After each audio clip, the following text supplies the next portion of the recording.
Hello বন্ধুরা, welcome back to my channel. আজকে 25 জানুয়ারি, আর তোমাদের যেমনটা বলেছিলাম সেলিব্রেশনটা কিভাবে হলো সেটাই তোমাদের সাথে এখন শেয়ার করছি। আর ওর জন্যে এই স্পেশাল ভ্যানিলা কেকটা আমরা অর্ডার করেছিলাম। এখানে সেরকম থিম কেক পারাদীপে পাওয়া যায় না, তাই আমরা একটা সুন্দর দেখতে কেক ওর জন্য অর্ডার করেছিলাম। দেখতে দেখতে 8টা বছর কমপ্লিট হয়ে গেল, আর মনে হয় ভাবলে এই তো কোলে পেলাম, আর এতটা বড় হয়ে গেল। ছোটোবেলা থেকেই আমার ছেলে খুব চঞ্চল, তাই ছোট্টবেলা থেকে কোথাও ওকে নিয়ে বেড়াতে যাওয়া আর কোথাও ডিনারে যাওয়া ভাবলেও আতঙ্ক লাগতো। এখন পরিবর্তন হচ্ছে সময়ের সাথে সাথে, বয়সের সাথে সাথে, দেখে খুব ভালো লাগে। আর ওর জন্যে স্পেশালি আজকে ডেকোরেশনটা করলাম, কারণ ও ফ্রেন্ডসদের কাছে শোনে বা অনেক সময় প্রোফাইল পিকচারে দেখে যে বাচ্চাদের বাড়িতে এরকম করে ডেকোরেট করে সেলিব্রেশন হয়েছে। সেরকমভাবে সেলিব্রেশন করতে না পারলেও আমি একটু হালকা ফুলকা ডেকোরেশন ওর জন্যে আজকে করলাম। আর এখানে ও স্পার্কলারটা দেখে তো খুব লাফালাফি করছিল, বলছিল ওর ভয় লাগছে, বাট আমরা ওকে বুঝিয়ে একটু বসালাম। কিন্তু সত্যি কথা বলতে স্পার্কলারটা যখন আমরা জ্বালাই তখন আমাদের নিজেদেরই একটু ভয় লাগে, বাট ফাইনালি স্পার্কলারটা জ্বালানো হয়ে গেছে। তো আমরা এখানে বসে একটু ফটোজও ক্লিক করে নিচ্ছিলাম নিজেদের। ছোটোবেলা থেকে বার্থডের টাইমটা আমরা একা একাই কাটাই, কারণ অনেকটা দূরে থাকার জন্যেই কেউ এখানে আসে না জেনারেলি। বাট আমরা চাই যে সবাই ওকে দূর থেকে আশীর্বাদ করুক, যেন ও খুব ভালো মানুষ হয়।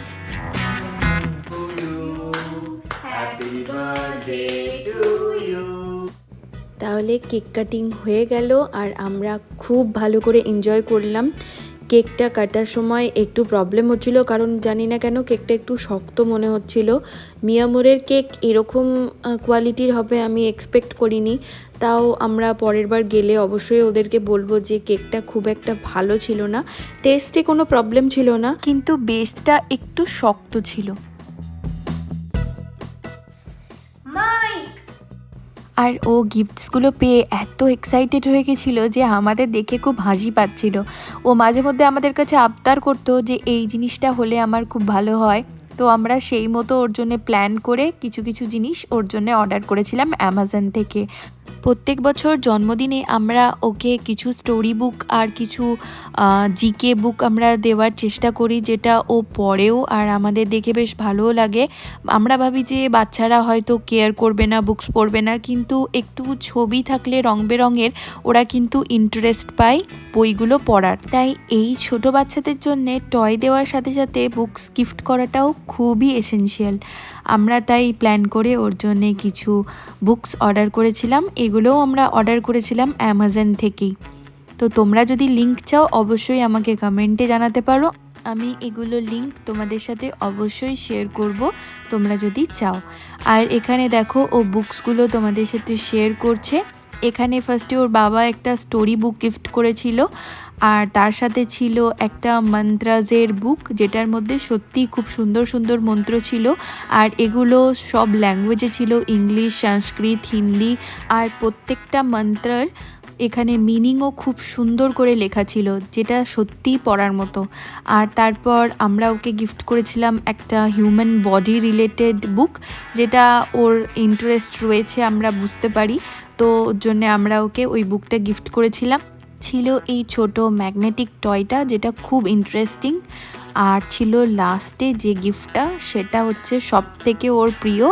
এটা একটা টেবিল টেনিস গেম, যেটা বাড়িতে ইজিলি বাচ্চারা খেলতে পারে। তো এই হলো ওর বার্থডের গিফটগুলো, যেগুলো তোমরা দেখতেই পাচ্ছ। আর ও পেয়ে খুব খুশিও হয়ে গেছে। এটাই আমরা মা বাবা হিসেবে আমাদের কাছে সবথেকে আনন্দের এটাই হয়, যখন বাচ্চাদের কোনো গিফট দিলে ওরা খুব খুশি হয়ে যায়। তো এখানে এই বুকসগুলো আমার বেশ ভালো লাগলো। তো এই ছিল ওর বার্থডের গিফটগুলো। আর ওর বাবা একটা পার্টি পপার নিয়েছিল, যার মধ্যে ইমোজিস পুরো ভর্তি ছিল। দারুণ ছিল এই জিনিসটা, আমার বেশ ভালো লাগলো। তো ও পেয়ে খুব খুশি হয়ে গেছিলো। হ্যাঁ, তবে বাড়িঘর একটু নোংরা হয়, তাতে কি। এরপর আবার আমার রাতের একটা মেইন কাজ করার রয়েছে। বার্থডের স্পেশাল জিনিসটা তো এখনও তৈরি হয়নি, পায়েস।